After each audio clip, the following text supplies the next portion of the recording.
Hi, പുതിയൊരു വീഡിയോയിലേക്ക് എല്ലാവർക്കും സ്വാഗതം. ഞാനും പവി ഇന്ന് രാവിലെയാണ് കേട്ടോ എൻ്റെ വീട്ടിൽ നിന്ന് വന്നത്.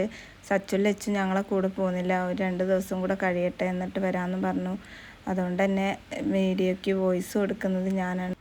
3-4 ദിവസം ഇവിടുന്ന് മാറി നിന്നതുകൊണ്ട് തന്നെ വന്നപ്പോൾ നല്ല പണിയുണ്ടായിരുന്നു. അപ്പോൾ പവി വേഗം ഡ്രസ്സൊക്കെ മാറ്റിയതിൻ്റെ ശേഷം പിന്നെ അകും കൊലായൊക്കെ അടിച്ചു വരികയാണ്. സച്ചുലച്ചും വന്നിട്ട് വീഡിയോ ചെയ്യാമെന്ന് ആദ്യം വിചാരിച്ചത്. പിന്നെ അവർ വരുമ്പോഴത്തേക്ക് കുറേ ഗ്യാപ്പ് വരും വീഡിയോയ്ക്ക്. ഇപ്പോൾ വേനലായതുകൊണ്ട് തന്നെ നല്ല പൊടിയാണല്ലോ. പിന്നെ 3-4 ദിവസം മാറി എന്നുള്ള അവസ്ഥ പിന്നെ പറയും വേണ്ടല്ലോ.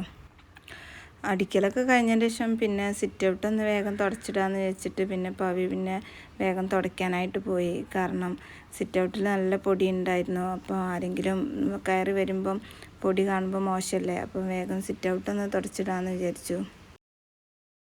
ആ സമയം പിന്നെ ഞാൻ ഉച്ചത്തേക്കുള്ള ചോറിൻ്റെ ഒരുക്കങ്ങളൊക്കെ ചെയ്യാമെന്ന് വെച്ചു. രാവിലെ ഞങ്ങളിവിടെ എത്തിയപ്പോൾ ഏകദേശം 9:30 ആയിട്ടുണ്ട്. പിന്നെ ഇന്ന് ഇലക്ഷനും ആണല്ലോ, അപ്പോൾ വോട്ട് ചെയ്യാൻ പോകാനും ഉണ്ട്. അപ്പോൾ ചോറും കറിയൊക്കെ വേഗം ഒന്ന് വെക്കാമെന്ന് വെച്ചു. അങ്ങനെ ചോറൊക്കെ ആയതിന് ശേഷം പിന്നെ കറി ഉണ്ടാക്കാനായിട്ട് ഒരുങ്ങി. വീട്ടിൽ നിന്ന് ഇവിടെ എത്തിയപ്പോൾ ഭയങ്കര ശാന്തതയായിട്ട് തോന്നി. അവിടെ പിന്നെ കുട്ടികളൊക്കെ ഉണ്ട്, അനിയൻ്റെ കുട്ടികളൊക്കെ ഉള്ളതുകൊണ്ട് തന്നെ സമയം പോണത് അറിയേയില്ല. പിന്നെ അത് മാത്രമല്ല, സച്ചുലച്ചും കൂടെ പോന്നിട്ടില്ലല്ലോ, അപ്പം ഞങ്ങൾ 3 മാത്രമല്ലേ ഉള്ളൂ. അങ്ങനെ കറിയൊക്കെ അടുപ്പത്ത് വെച്ചതിൻ്റെ ശേഷം പിന്നെ ഉപ്പേരിക്ക് പച്ചക്കായ എടുക്കാമെന്ന് വെച്ചിട്ട് പോയതായിരുന്നു. ഇവിടെ മൂക്കാത്ത ഒരു വാഴ ഒടിഞ്ഞു വീണിട്ടുണ്ടായിരുന്നു. ഞങ്ങൾ പോണ അന്ന് വീണതാണ്. അപ്പം വരുമ്പോഴത്തേക്ക് പിന്നെ അത് ഇങ്ങനെ പഴുക്കുന്നൊന്നും വിചാരിച്ചില്ല. ചെന്ന് നോക്കിയപ്പോൾ ആകെ പഴുത്തിട്ടുണ്ട്. ഇപ്പം നല്ല ചൂടായതുകൊണ്ട് തന്നെ കുറേ വാഴ ഇങ്ങനെ മൂക്കാതെ ഒടിഞ്ഞ് വീണ് പോവുകയാണ്.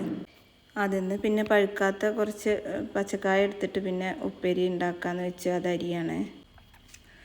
ഇപ്പോൾ പിന്നെ മുറ്റത്ത് അടുപ്പിൽ തന്നെ അധികം വെക്കണോണ്ട് തന്നെ ഗ്യാസിൻ്റെ പ്രശ്നമൊന്നും ഇപ്പോൾ വല്ലാതെ ഇല്ല കേട്ടോ. പിന്നെ ക്ലാസ്സും ഇല്ല, സാവകാശം ഉണ്ടാക്കിയാൽ മതിയല്ലോ. അപ്പോൾ ഒരുവിധം ഉള്ളതും ഇപ്പോൾ ഞാൻ മുറ്റത്ത് തന്നെ വെക്കൽ. പിന്നെ മാറാലൊക്കെ ഒന്ന് തട്ടാമെന്ന് വിചാരിച്ചു. വിഷുവൊക്കെ വരികയല്ലേ, അപ്പം തട്ടിക്കൊട്ടലും നന്നാക്കലൊന്നും കഴിഞ്ഞിട്ടില്ല. വീട്ടിൽ പോയി വന്നിട്ടൊക്കെ ചെയ്യാമെന്ന് വെച്ചിട്ടൊക്കെ മാറ്റി വെച്ചതായിരുന്നു. പവി പിന്നെ ഹാളിലുള്ള ഷോക്കേസൊക്കെ ഒന്ന് നന്നാക്കാമെന്ന് വെച്ചിട്ട് ട്രോഫിയൊക്കെ ഒന്ന് പുറത്തേക്ക് എടുക്കുകയാണ്. അതിലൊക്കെ നല്ല പൊടി, ഇടയ്ക്കൊക്കെ ഇതെടുത്ത് പൊടിയൊക്കെ തട്ടി വെക്കണതാണ്. എന്നാലും ഈ അടച്ചിട്ട ഗ്ലാസിൻ്റെ ഉള്ളിൽ കൂടെ എങ്ങനെ ഈ പൊടിയൊക്കെ വരുന്നതെന്ന് അറിയില്ല. ഇന്നിപ്പോൾ ഹാളിലെ ക്ലീനിങ് മാത്രം ചെയ്യാമെന്ന് വെച്ചു. ബാക്കിയുള്ളതൊക്കെ പിന്നെ നാളെയും മറ്റന്നാളൊക്കെ ആയിട്ട് അങ്ങനെ സാവകാശം അങ്ങനെ ചെയ്യാമെന്ന് വെച്ചു. അങ്ങനെ പൊടിയൊക്കെ തുടച്ചെടുത്തതിന് ശേഷം പിന്നെ രണ്ടാമത് വീണ്ടും അതുപോലെ തന്നെ ട്രോഫിയൊക്കെ എടുത്ത് വയ്ക്കുകയാണ്. ആ സമയം കൊണ്ട് ഞാൻ പിന്നെ ചെയറൊക്കെ ഒന്ന് തുടച്ചെടുക്കാമെന്ന് വെച്ചു. ഈ ചെയറിൻ്റെ ചെറിയ ഗ്യാപ്പിലൊക്കെ നല്ല പൊടി ഉണ്ടാവും. അതുകൊണ്ട് തന്നെ ഇത് തുടച്ചെടുക്കാൻ കുറച്ച് പാടാണ്. അങ്ങനെ ഞങ്ങൾ തട്ടിക്കൊട്ടിയൊക്കെ നന്നാക്കുന്നതിൻ്റെ ഇടയിലുണ്ട് ഷാജേട്ടൻ കുറച്ച് ചിക്കനും കൊണ്ടുവരണേ. ഞാൻ പിന്നെ കറിയും ഉപ്പേരിയും മാത്രം വെച്ച് അഡ്ജസ്റ്റ് ചെയ്യാമെന്ന് വെച്ചതായിരുന്നു. അപ്പോഴാണ് ഈ ചിക്കനും കൊണ്ട് വന്നത്. കറി വെച്ചതുകൊണ്ട് തന്നെ ഇത് പിന്നെ ഒന്ന് വരട്ടി വെക്കാമെന്ന് വെച്ചു. ഞങ്ങൾക്ക് എല്ലാവർക്കും ഇഷ്ടമാണ് ഇങ്ങനെ വെക്കുന്നത്. ഇങ്ങനെ വെക്കുമ്പോൾ പിന്നെ ഉള്ളിയോ തക്കാളിയോ അതുപോലെ മുളക് പൊടി ഇതിൻ്റെ ഒന്നും ആവശ്യമില്ല. ചെറിയ ഉള്ളി മൂപ്പിച്ചെടുത്തതിന് ശേഷം വറ്റൽമുളകാണ് ഇതിൽ ചേർത്ത് കൊടുത്തിട്ടുള്ളത്. പിന്നെ കുറച്ച് തേങ്ങാക്കൊത്തൊക്കെ ഇട്ട് കൊടുക്കുമ്പോൾ നല്ല ടേസ്റ്റാണ്. വറ്റൽമുളകിൻ്റെ കൂടെ പിന്നെ കുറച്ച് ചിക്കൻ മസാല ഇത്തിരി കുരുമുളക് പൊടിയും ചേർത്ത് കൊടുക്കുന്നുണ്ട്. ഇത് കാണുമ്പോൾ തോന്നി ഇത്തിരി ചിക്കനല്ലേ ഉള്ളൂ എന്ന്. ഇതെന്താണെന്ന് വെച്ചാൽ പവി ചിക്കനൊന്നും കഴിക്കില്ല. അപ്പോൾ പിന്നെ ഞങ്ങൾക്ക് 2 പേർക്കും ഇതന്നെ ധാരാളമാണ്. വൈകുന്നേരം ആയപ്പോൾ പിന്നെ ഞാൻ സച്ചു കുഴിച്ചിട്ട് തക്കാളിയൊക്കെ നനയ്ക്കാൻ പോയി. ഇതിൽ തക്കാളി കുറേ ഉണ്ടായിട്ടുണ്ട്. അപ്പോൾ എന്നും നനയ്ക്കാഞ്ഞാൽ ഇത് വാടിപ്പോകും, നല്ല വെയിലാണ് ഇവിടെ.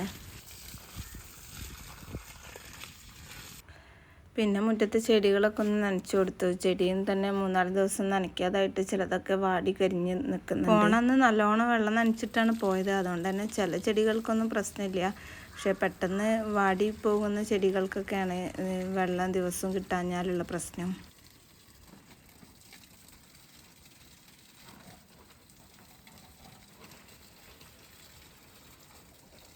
പിന്നെ ഞങ്ങൾ 2 മുറ്റടിച്ച് വരാൻ നിന്നു. വൈകുന്നേരം ആയപ്പോൾ മുറ്റടിച്ച് വരിക എന്നുള്ളത് നല്ല ടാസ്ക്കാണ്. കാരണം 3-4 ദിവസം മാറി നിന്നുകൊണ്ട് തന്നെ നല്ല ചണ്ടി ഉണ്ടായിരുന്നു. ചുറ്റിലും കുറേ അടിച്ചു വാരാനുള്ളത് കൊണ്ട് തന്നെ ഒരാൾ ഒറ്റയ്ക്ക് അടിച്ചു വരിൽ ഊര കടയും. കാരണം അത്രയ്ക്കും ഇലകൾ കൊഴിഞ്ഞിട്ടുണ്ട്.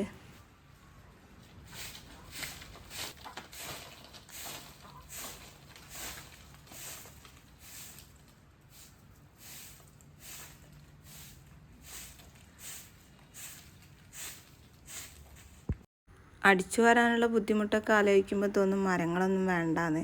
പക്ഷേ കുറച്ച് ദിവസമൊക്കെ വീട്ടിൽ പോയി നിന്ന് വന്നപ്പോഴാണ് ഇവിടുത്തെ മരത്തിൻ്റെയൊക്കെ സുഖം അറിയണത്. അവിടെയൊക്കെ വീട്ടിൽ ചുറ്റും മരങ്ങൾ അധികം ഇല്ലാത്തതുകൊണ്ട് തന്നെ നല്ല വെയിലും നല്ല ചൂടുമൊക്കെയാണ്. ഇവിടെ വന്നപ്പം കുറച്ച് ദിവസം അവിടെ നിന്ന് മാറി നിന്ന് പിന്നെ ഇവിടെ വന്നപ്പോഴാണ് ഈ മരങ്ങളുടെയൊക്കെ ഒരു സുഖം അറിയണത്. അപ്പോൾ ഇത്രയേ ഉള്ളൂ കേട്ടോ ഇന്നത്തെ ഞങ്ങളുടെ കൊച്ചു വിശേഷം. ഇനി മറ്റൊരു വീഡിയോ ആയിട്ട് വരാം. ഇപ്പോൾ ഈ വീഡിയോ നിങ്ങൾക്ക് ഇഷ്ടപ്പെട്ടാൽ ലൈക്ക് ചെയ്യാനും കമൻറ്റ് ചെയ്യാനും മറക്കല്ലേ.